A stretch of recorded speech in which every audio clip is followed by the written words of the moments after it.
Thirsty.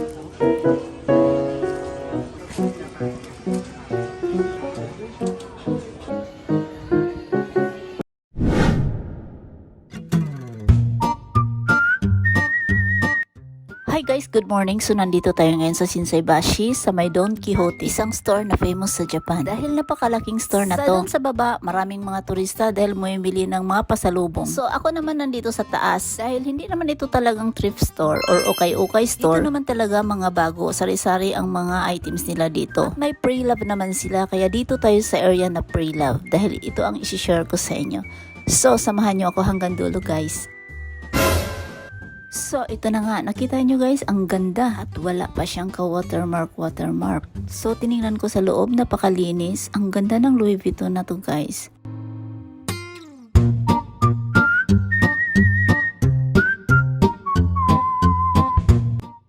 Diba ang ganda at ang linis pa? Kumikintab pa yan sa kamera ko. Again, nakasulat na yung presyo sa screen at medyo mura na to dahil mahal talaga to. At ang rank pa niya class A, solid, close to bago talaga. Bagong bago.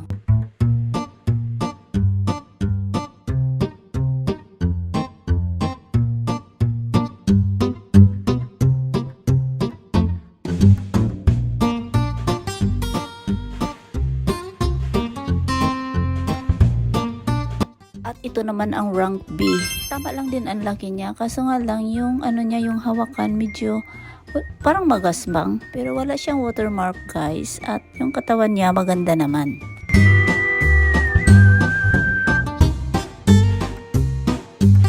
So ito naman yung rank A. Mukhang bago pa talaga dahil makintab pati yung hawakan. So inspected, medyo pricey din.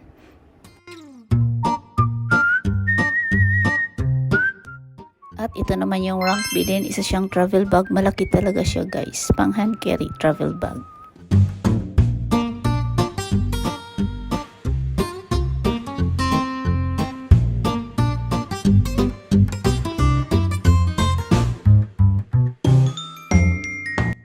Diba guys, nakakalito, ang daming items yung mga pre-love nila. Lang limited ang pagbuhat mo dahil maiksi ang tali nilagay nila. Ang pre-love store naman, mataas kasi yung tali, yung iba hindi pa nakatali, kaya kaya mo siyang buhatin or pwedeng dalhin, makakuha ka ng thumbnail. So ito isang rank B, kulay red. Oh, ang ganda rin diba guys?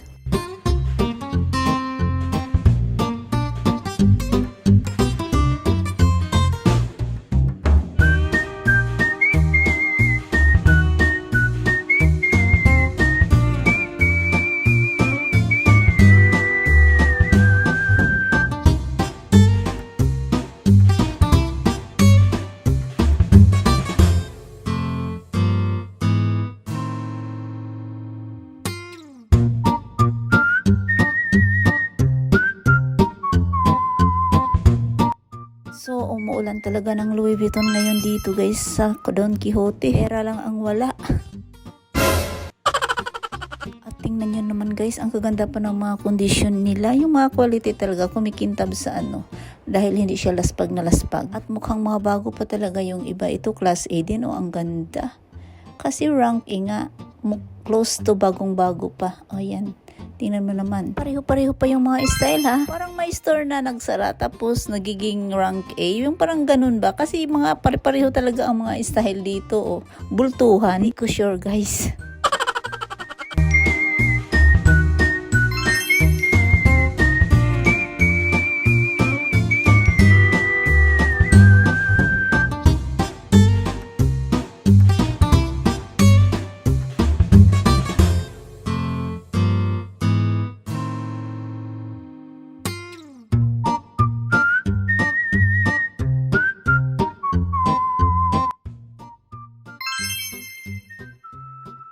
So, nakita nyo to. Ito din, nakakaiba lang yung mga presyo at mga rank nila, rank A or rank B.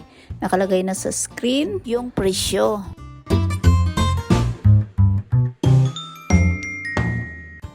So, solid din pala puntahan tong Don Quixote. Ang dami nilang pre-love. Yung ibang store kasi, konti lang. Ito talaga dito, ang dami. Bagsakan. Akala mo, yung semi-bazaar.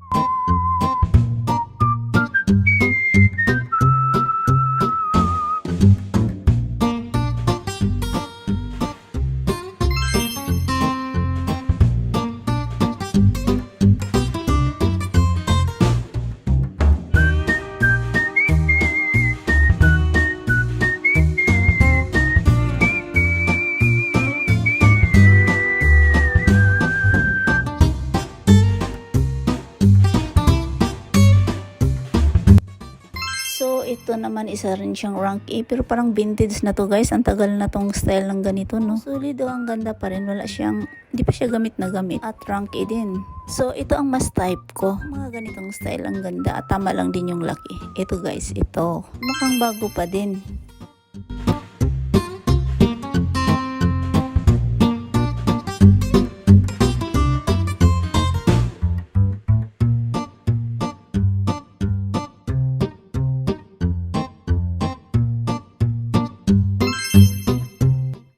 So ito na nga guys, ang akala ko lahat LV lang pala at may naligaw pala dito sa dulong Prada. Ang gaganda rin itong mga Prada na to guys, ang gaganda ng mga style at mukhang mga bago pa din. So banda naman dito, bultuhan din, Hermes. Yan, affordable naman siya guys dahil ang rank niya iba-iba din, may A or B. Almost tinignan ko, hindi ko na lang siya isa-isa, 10K pataas.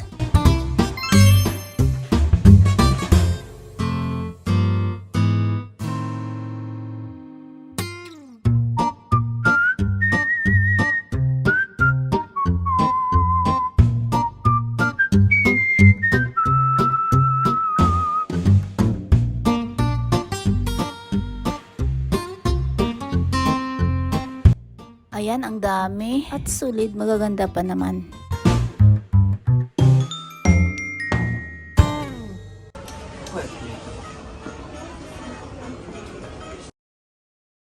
So dito tayo, bilalikan ko yung Prada. Oh, tingnan mo naman guys, diba ang ganda, rank A siya.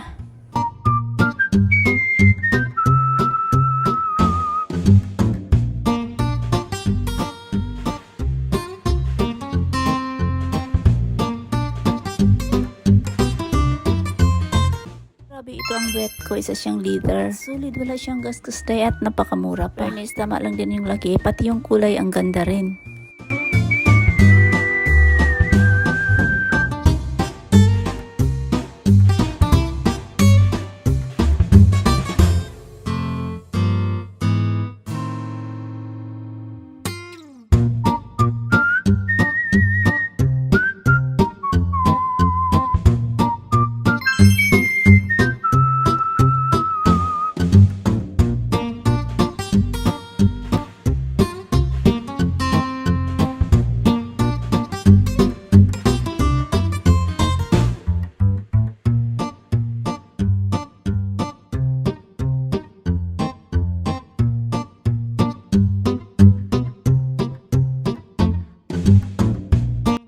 So guys, itutur ko kayo. Ito lang yung limited areas sa mga pre-love yan. At saka yung kunting may nakalagay sa salamin. So dito naman banda, mga bago na to, hindi na siya pre-love. Dito karamihan mga MK or Coach. Diba ang gaganda rin guys, mga latest na MK or Coach. Yan.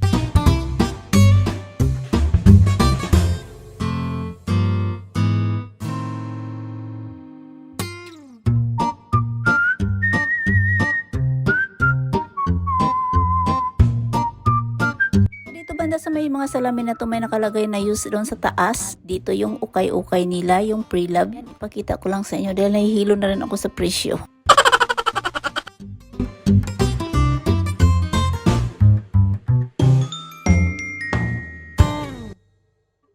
At may nakita ako dito isang demure guys. Tingnan mo to, ang ganda rin. No? Medyo malaki din siya at isa siyang rank B.